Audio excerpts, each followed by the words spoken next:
In the meantime, Limpy had gone away, and none of the children knew where he was or what he was doing. Soon, however, he returned bearing a large flat rock 8 or 10 inches in diameter and 2 or 3 inches thick.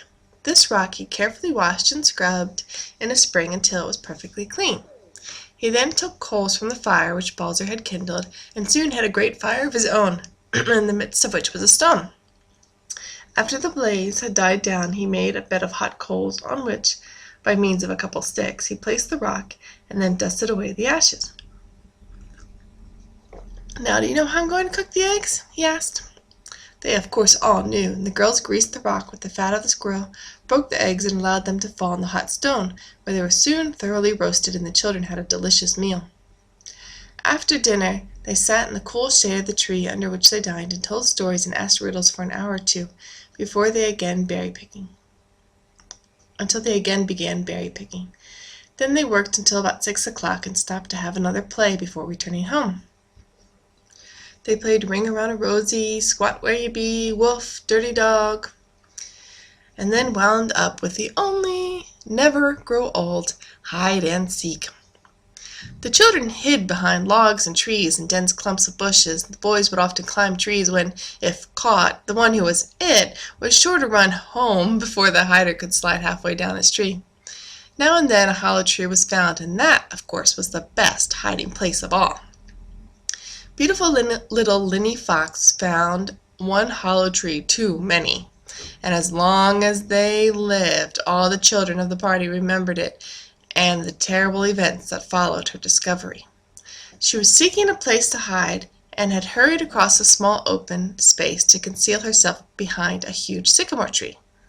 When she reached the tree and went around it to hide on the opposite side, she found it was hollow at the root.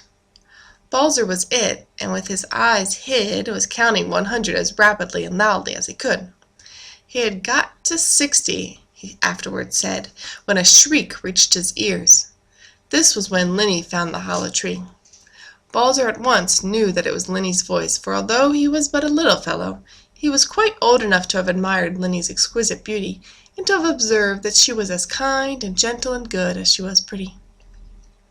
So what wonder that Balzer, whom she openly claimed as her best friend, should share not only in the general praise, but should have a boy's admiration for her all his own.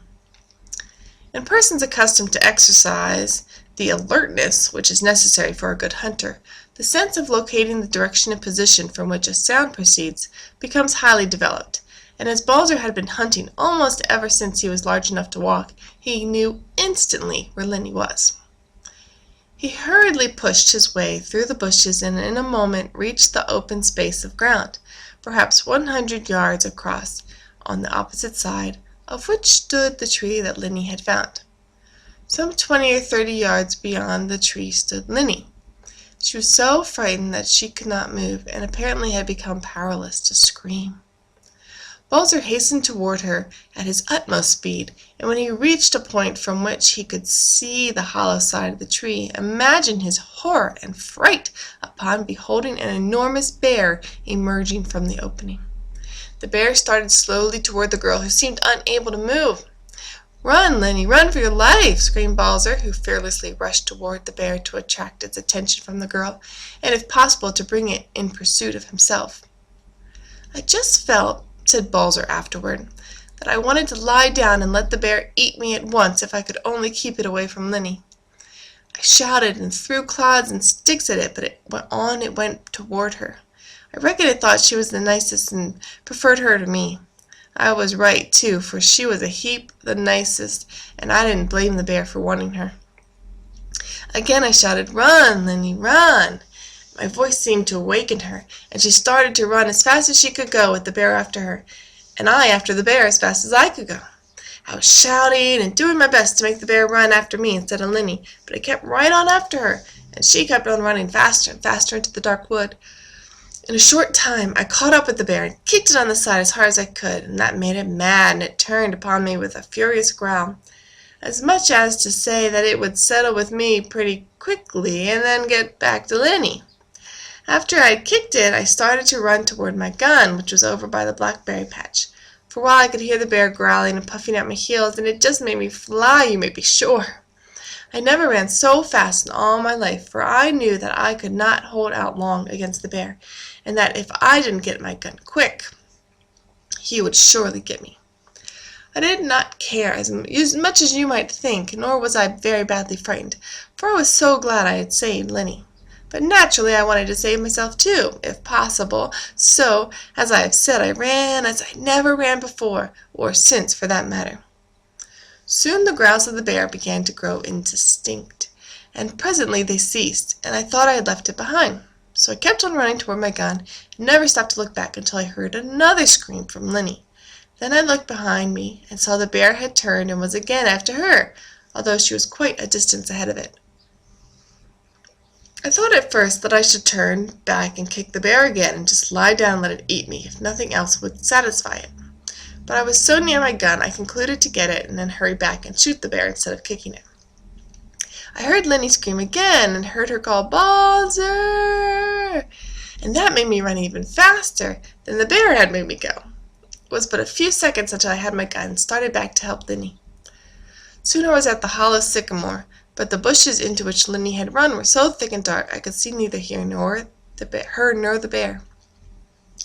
I quickly ran into the woods where I thought Linny had gone, and when I was a little way into the thicket I called to her, but she did not answer. I then went on, following the track of the bear as well as I could. Bears, you know, have long, flat feet that do not sink into the ground to leave a distinct track, like a deer's foot does. So I soon lost the bear's tracks and did not know which way to go. I kept going, however, calling loudly for Linny every now and then, and soon was so deep into the forest that it seemed almost night. I could not see far in any direction on account of the thick underbrush, and at a little distance, objects appeared indistinct.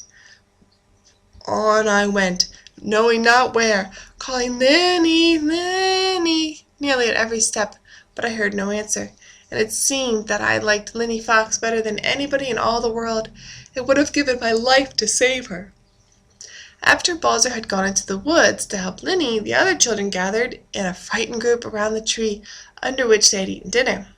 There they waited in the greatest anxiety and fear until the sun had almost sunk below the horizon, but Balzer and Linny did not return. Shortly before dark the children started homeward, very heavy-hearted and sorrowful, you may be sure. When they reached the river they paddled across and told Mr. Brent that Balzer and Linny were lost in the woods, and that when last seen a huge bear was in pursuit of Linny. Balzer's father lost not a moment, but ran to a hill near the house, upon the top of which stood a large stack of dry grass, leaves, and wood, placed there on purpose for signaling the neighbors in case of distress. He at once put fire to the dry grass, and soon there was a blaze, the light from which could be seen for miles around.